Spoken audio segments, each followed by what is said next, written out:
시편 32편 말씀 구약성경 824면에 있습니다. 1절부터 11절 마지막 절까지 봉독할 때 제가 석절 읽고 우리 성도님들 한 절 읽고 교독하겠습니다. 32편 제가 먼저 1절 읽습니다. 허물의 사함을 받고 자신의 죄가 가려진 자는 복이 있도다. 마음에 간사함이 없고 여호와께 정죄를 당하지 아니하는 자는 복이 있도다. 내가 입을 열지 아니할 때에 종일 신음함으로 내 뼈가 쇠하였도다. 주여 예수 주여 나를 부르시오니 내 진행이 가져서 너를 가운데 말같이 되었나이다. 내가 이르기를 내 허물을 여호와께 자복하리라 하고 주께 내 죄를 아뢰고 내 죄악을 숨기지 아니하였더니 곧 주께서 내 죄악을 사하셨나이다. 셀라. 이로 말미암아 모든 경건한 자는 주를 만날 기회를 얻어서 주께 기도할지라 진실로 홍수가 범람할지라도 그에게 미치지 못하리이다.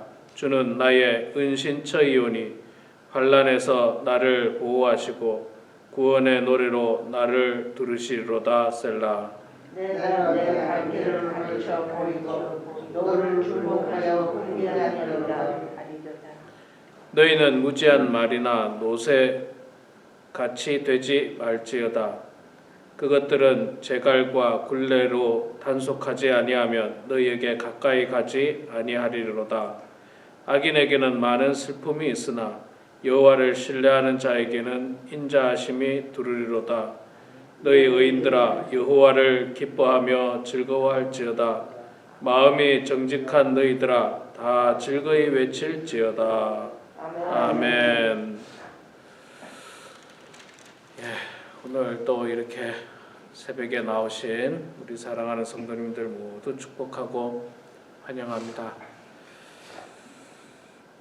자, 오늘 시편 32편 말씀 읽었습니다. 32편 말씀은 다윗의 마스길이라고 되어 있는데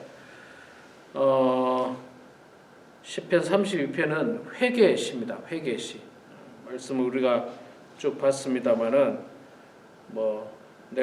내가 이르기를 내 허물을 여호와께 자복하리라 하고 주께 내 죄를 아뢰고 내 죄악을 숨기지 아니하나이다. 이렇게 다윗이 자신의 죄를 고백하는 그런 내용의 회개시인데 시편에는 7편의 다윗의 회개시가 있습니다. 다윗의 회개시. 우리가 잘 알고 있는 것처럼 다윗은 참 부끄러운 죄가 있잖아요. 숨기고 싶은 부끄러운 죄. 과연 정말 다윗이 이런 실수를 했나? 이런 죄를 지었나 싶을 정도로 사실 너무 큰 죄였어요. 다윗이 지은 죄는.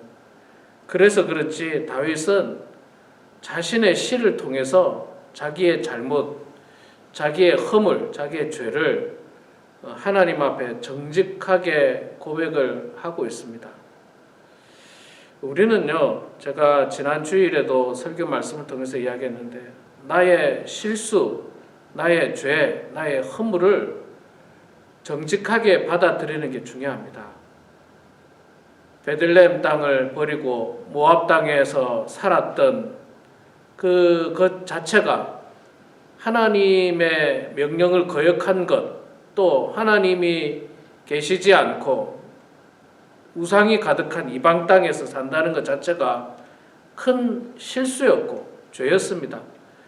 그로 말미암아 큰 어려움을 당하였고 또 나오미는 그 어려움 속에서도 그것을 정직하게 인정하고 내가 내 죄 때문이다. 내가 이 잘못된 죄로 말미암아서 내가 지금 하나님으로부터 벌을 받고 있다. 이렇게 인정하는 것처럼 우리도 하나님 앞에 죄를 짓든지 우리가 실수를 했든지 그랬을 때는 정직하게 내 죄를 자복하고 고백하고 인정하는 게 필요합니다. 변명하지 말고요. 또 뭐 핑계 대지 말고. 나오미도 뭐 얼마든지 변명할 수 있었잖아요. 내가 결정한 게 아니고 남편이 결정해서 내가 어쩔 수 없이 따라갔습니다. 뭐 그럴 수도 있고, 또 뭐 아이고 뭐 흉년이 들었는데 먹고 살려면 가야지 어떻게 안 갈 수 있습니까? 뭐 그렇게 말할 수도 있고, 뭐 진짜 누구든지 있잖아요. 세상 사람들 누구든지 자신의 잘못에 대해서 핑계 없는 사람이 없습니다. 다 핑계가 있어요. 다 핑계가 있습니다. 감옥에 들어가면요, 아마 죄인들은 다 핑계가 있어요. 내가 이렇게 죄 지은 이유가 내가 잘못했습니다 하는 사람보다는 뭐 때문에 그랬고, 뭐 때문에 그랬고, 뭐 때문에 그랬고, 누구 때문에 그랬고, 누구 때문에 그랬고. 누구 때문은요? 자기 때문이죠. 자기 때문이에요. 그런 죄를 짓지 말아야 하는데, 우리도 다 마찬가지입니다. 우리도 죄를 지었잖아요. 또 실수를 했잖아요. 누구 때문 아닙니다. 나 때문이에요. 나 때문. 어느 누구에게 핑계를 댈 수 없어요. 내가 죄 지은 것은 나 때문이지,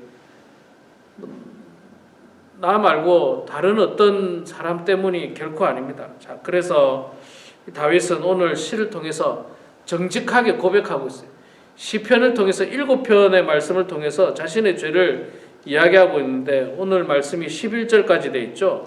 1절, 2절의 말씀을 통해서는 회개한 자가 받을 복에 대해서 이야기하고 있고, 3절, 4절에서는 회개하기 전에 자신이 받았던 고통에 대해서 이야기하고 있고, 5절과 6절 말씀을 통해서는 죄를 해결하는 방법에 대해서 이야기하고 있고, 7절에서 11절을 죄를 사함받은 사람이, 죄 사함받은 사람이 하나님으로부터 받는 복에 대해서 이야기를 하고 있습니다. 자, 먼저 이 회개한 자가 받는 그 복이 뭡니까? 오늘 본문 말씀을 통해서 보면요, 회개한 자가 받는 복은요, 1절에 보니까 허물의 사함을 받고 자신의 죄가 가려진 자는 복이 있도다, 그렇게 말씀합니다. 자, 어떤 사람이 복이 있느냐? 허물의 사함을 받고, 그러니까 용서함을 받고 자신의 죄가 이제 없어진 것, 그게 복되다는 겁니다. 왜 그러냐면 죄를 짓고도 용서받지 못하고 또 깨끗하게 해결하지 못하고 그것을 가지고 있으면 얼마나 불안합니까? 얼마나 불안합니까? 여러분, 우리 지금 뭐 한국의 대통령 선거가 끝났습니다만은, 대통령 선거 할 때, 유세할 때 다 아시지만 양쪽 후보 다 부인들의 리스크가 있었잖아요. 부인들의 리스크. 참 그게 막 여론에서 막 들끓고 있어요. 여론에서 들끓고 있는데 나가서 사과는 해야 되겠는데 참 마음이 얼마나 불편합니까? 그게 없었으면 얼마나 좋았겠어요.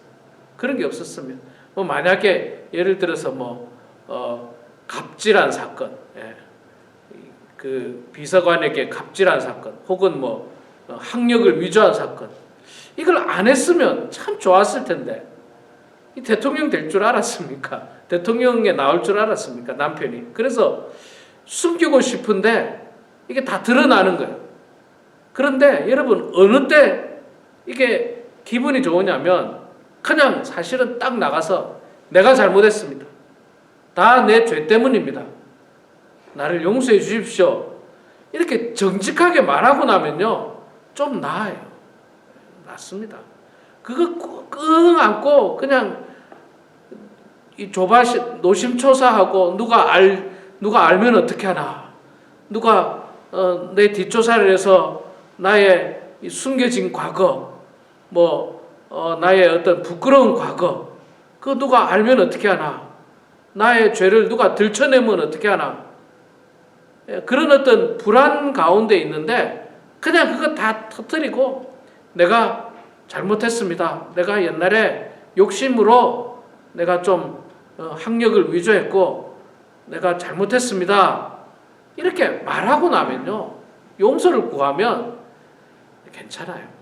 괜찮습니다. 내가 그 죄 지은 것에 대해서 처벌을 달게 받겠습니다. 예, 괜찮습니다. 한국에 어떤 연예인이 그랬다고 하더라고요. 자신이 이제 음주운전을 했대요. 그런데 경찰에 걸리질 않았어요. 경찰에 걸리지 않았는데, 근데 그게 마음이 불편한 거예요. 마음이 불편한 거예요. 그래서 자신 스스로가 가서 그냥 경찰에 가서 자기가 자기 스스로 신고하고, 내가 음주운전했습니다. 내가 죄를 지었습니다. 나를 처벌해 주십시오.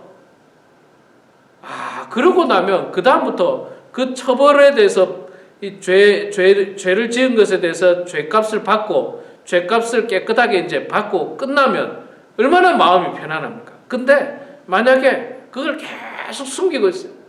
누가 CCTV에 찍었으면 어떻게 하나? 누가 본 사람 있으면 어떻게 하나? 평생 끌어안고 사는 거예요. 그러니까 죄는 있잖아요. 그냥 하나님 앞에 고백하고 내가 죄인입니다 라고 인정하면 그때부터 편해지는 거예요. 그때부터. 그리고 더 나아가서는 그 죄에 대한 이 처벌을 다 받고 깨끗하게 해결이 되고, 그러면 기분이 홀가분한 거예요. 옛날에 어떤 그 대통령이 그랬다고 하더라고요. 가난할 때 국밥집에 가서 국밥을 먹고 돈 안 내고 도망갔다는 거예요. 돈이 없어서. 근데 그게 몇십 년이 지나도 마음에서 없어지질 않는 거예요. 몇십 년이 지나. 실제로 있잖아요. 제가 어제도 이야기했지만, 사람이 기본적인 사람, 정상적인 사람은요, 작은 죄를 지어도 심장이 벌렁거려요. 이거 안 잊어집니다.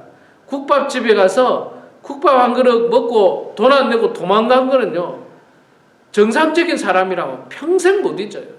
평생 자기 마음을 짓누릅니다. 그래서 이제 어느 날 그 사람이 성공을 하고 나서 돈을 많이 벌게 돼서 그 국밥집 가가지고 정말 그 한 그릇 값보다도 훨씬 더 많은 금액으로 그걸 다 지불하고 용서를 구하고, 내가 옛날에 돈이 없어서 그렇게 죄를 지었습니다. 나를 용서해 주십시오. 내가 대신에 그것보다도 한 10배 되는 돈을 내가 지불하겠습니다. 그걸로 지불하고 딱 끝내버리면 얼마나 마음이 홀가분하겠습니까? 이게 복이라는 거예요. 다윗이 그렇게 이야기하는 거예요. 이게 복이라는 거예요. 내가 허물의 사함을 받고 자신의 죄가 가려진 자는 복이 있도다. 그렇지 않으면 그 허물이 계속 숨겨져 있고 죄가 계속 마음속에 있으면 평생 나를 짓누르는 거예요. 그래서 여러분, 우리도 있잖아요.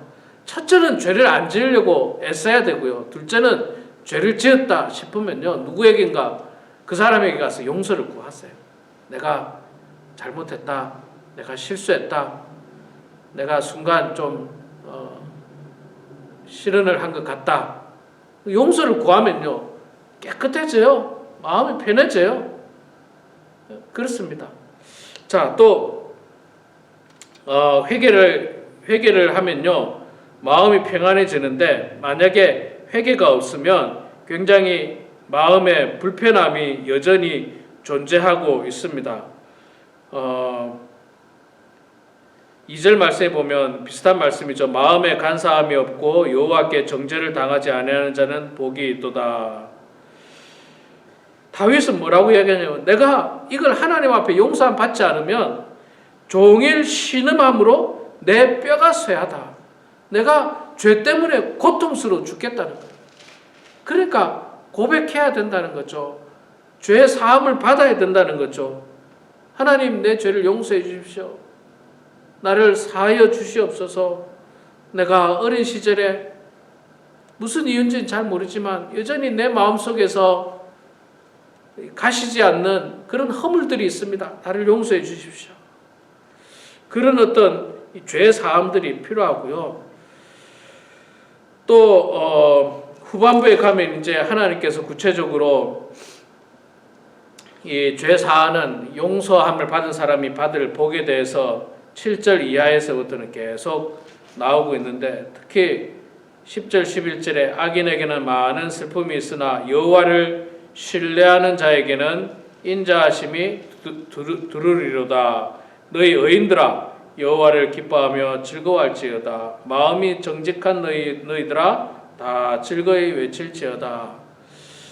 죄 사함을 받고 또 여호와로 말미암아 그 모든 죄가 깨끗해진 사람은요, 여호와를 온전히 신뢰할 수 있고 또 그와 함께 기쁨으로 하루하루를 살 수 있습니다. 그렇지 않으면 뼈가 쇠할 정도로 고통이고 힘겨운 가운데 그 문제를 안고 살 수밖에 없는 것입니다.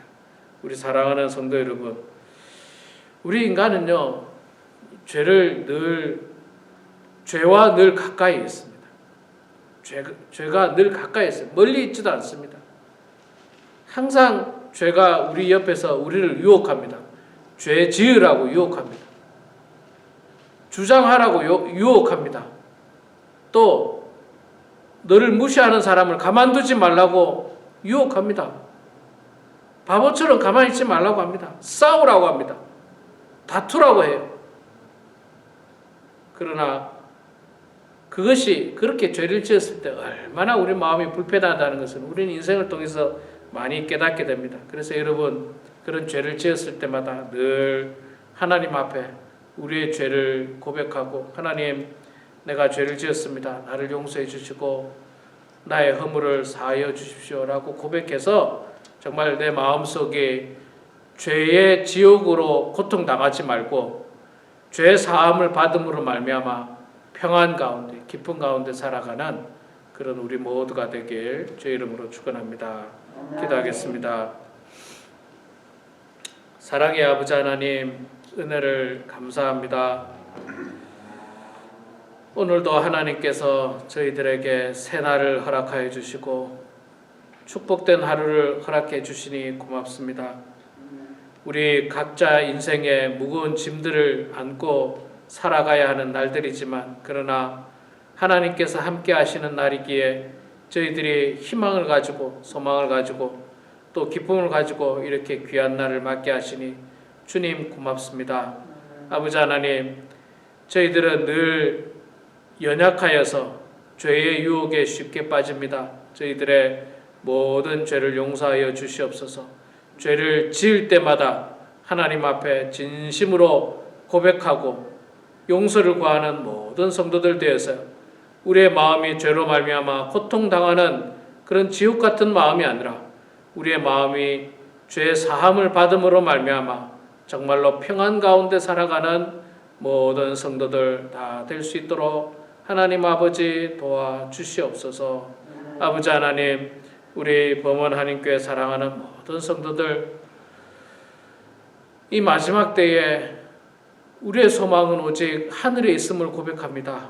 우리의 소망은 오직 천국을 꿈꾸며 바라보는 데 있음을 고백합니다. 아버지 하나님, 이 땅에 소망을 두지 않도록 도와주시고 썩어져 없어질 세상 물질이나 세상 명예나 세상 것을 겸허히 내려놓을 수 있도록 도와주시고 늘 하늘을 향하여, 표대를 향하여, 십자가를 향하여 달려가는 주의 백성들 다 되게 하여 주시옵소서.